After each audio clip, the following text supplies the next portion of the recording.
D'ailleurs, à un moment, il aborde la question de la révolte des anges. Pour ceux qui ne savent pas, c'est un épisode très connu qui a marqué d'ailleurs la chute de l'Empire abbasside. Eh oui. Donc pour en revenir à la révolte des anges, c'est une révolte qui a été menée, qui a plusieurs volets.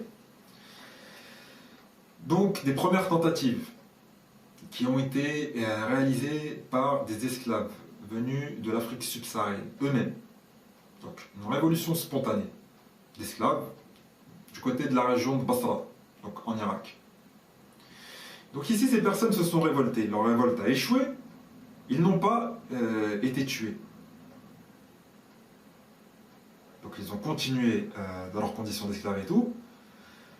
Et après, il y a eu d'autres épisodes où cette fois-ci, la révolte a pris plus d'ampleur, plus de logistique, plus de préparation, des apports extérieurs, notamment un khariji. Donc encore une fois, une personne issue des Khawarij, qui se faisait passer pour un chiite quelques années plus tôt, qui a réussi à amasser une certaine fortune, donc il s'est fait passer pour un chiite, un descendant du prophète, en plus d'être un chiite. Ensuite, on se retrouve avec des avis qui nous parlent d'une origine alawite, c'est-à-dire un descendant du prophète alayhi as-salat wa as-salam. Donc cette personne qui à une époque s'est réclamée chiite, puis qui a avoué appartenir à l'école des Khawarij, donc un Khariji. C'est que les gens, ils l'ont perçu comme, encore une fois, un kharijite qui sort. Encore une fois, un chiite qui sort. Car pour eux, ils n'ont connu que des chiites ou des kharijites qui se révoltent contre le régime. Qui a reconnu être un descendant d'esclaves, lui aussi, etc. Donc Ali ibn Mohammed, il était esclave réellement. Il était esclave. A fomenté avec l'aide d'esclaves et de non-esclaves, donc d'esclaves libérés et d'esclaves techniquement encore esclaves, une révolte. Quand on parle de Ali ibn Mohammed et les partisans, on ne parle pas uniquement de 2-3 esclaves qui sont venus. C'est vrai, il y avait des Africains, ce qui est sûr et certain. Mais la masse, la majorité, en fait, c'était des tribus arabes qui étaient noirs et qu'on a surnommé également les Inges. Et rappelez-vous, les Inges, le mot Inge, c'est un mot perse. Et ce sont les Perses qui ont appelé les Noirs des Inges. Donc une révolte qui a pris dans sa forme finale, puisqu'elle a entraîné non seulement une grande révolte qui a permis à ces révoltés venus d'Afrique subsaharienne de gagner un certain nombre de batailles, de déstabiliser l'empire, le califat abbasside. Il a mobilisé autour de lui les opprimés de l'époque. Ils ont réfléchi jusqu'à réussir dans la révolution. Salut à vous, c'est Rasta TV, j'espère que vous allez bien. Alors, comme vous avez pu voir dans la vidéo, ce cher monsieur ne veut pas nous dire qui est cette personne. Et la personne, bien sûr, qui ne veut pas nommer, n'est que Ali ibn Mohammed, dit Ali le Zenji. Donc, il faut se dire pourquoi il ne veut pas dire son nom. Parce que si il dit son nom, on va comprendre que le prophète sallam était un homme noir, tout simplement. Parce qu'il le dit lui-même, il dit que cette personne s'est dit descendant du prophète sallam et s'est dit chiite. Et on le voit qu'il est pas à l'aise quand il le dit. Parce que en ce temps-là, de toute façon, c'était fait bien avant, hein, vers peut-être 2015, 2016, je sais pas quand il a fait cette vidéo, mais il l'a fait bien avant son débat. Donc on voit très bien que il veut pas nous le dire, parce que si on fait des recherches sur Mohamed Ali ibn Mohammed, on va comprendre rapidement que c'est un Zenj.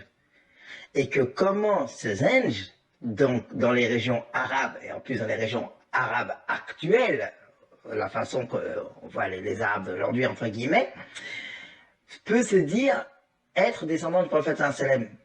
Ça n'a pas de sens, parce que d'après lui-même, le prophète sallam serait blanc. Donc Azhar est une couleur blanche avec une teinte rosée. Donc comment un zanj peut venir dire que je suis descendant du prophète sallam? Ça n'a aucun rapport, c'est impossible, c'est que le prophète sallam était un noir, c'est obligatoire. Ça veut dire que c'est un aveu de sa part, sauf qu'il ne veut pas nous dire le nom de cette personne. Il parle bien des anges, il dit bien qu'il y a eu la révolution des anges. Il aborde la question de la révolte des anges. Mais il veut pas nous dire le nom de cette personne. Et on sait que c'est Ali ibn Mohammed. Notamment un khariji. Donc encore une fois, une personne issue des Khawarij, qui se faisait passer pour un chiite quelques années plus tôt, qui a réussi à amasser une certaine fortune, donc il s'est fait passer pour un chiite, un descendant du prophète, en plus d'être un chiite. Ensuite, on se retrouve avec des avis qui nous parlent d'une origine alawite, c'est-à-dire un descendant du prophète alayhi as-salat wa as-salam.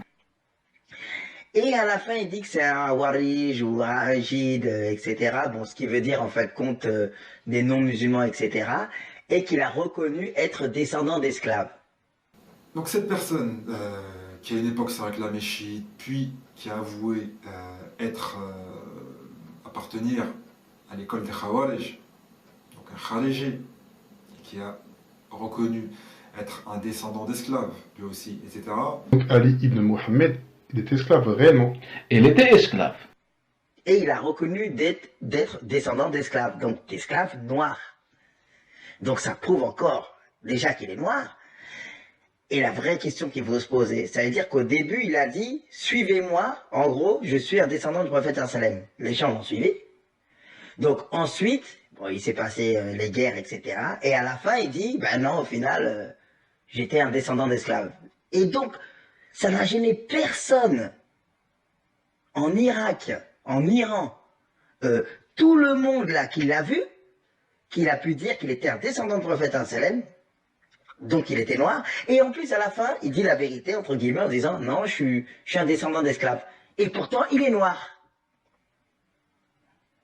Donc, ça prouve bien que le prophète sallam était un noir, et que ce monsieur n'a pas voulu nous dire le nom de Ali ibn Mohammed, car on aurait compris, parce qu'on sait très bien que les anges sont des Arabes originels, on le sait.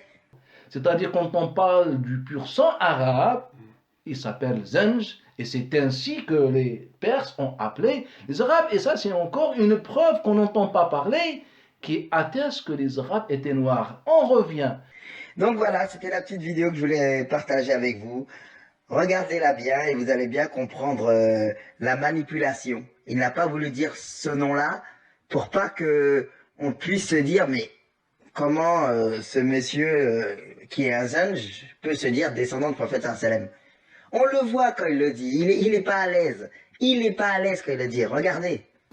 Un descendant du prophète, un descendant du prophète, un descendant du prophète.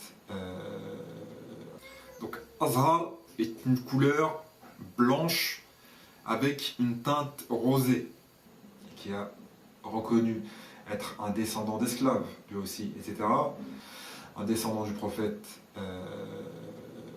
As-tu vu le messager d'Allah? Il a répondu oui. Il avait un magnifique visage blanc. Et regrette une chose, le fait que le pouvoir n'ait pas été donné à ces eunuches. Donc ces gens d'Afrique subsaharienne qui se sont révoltés. Il n'est pas du tout à l'aise parce qu'il le sait. Il le sait et c'est pour ça qu'il ne dit pas son nom. Voilà. C'est pour ça qu'il ne dit pas le nom de Ali ibn Mohammed, sinon vous aurez compris toute la supercherie. Comme j'ai l'habitude de dire, la couleur n'a pas d'importance. L'important est la vérité. Merci à tous.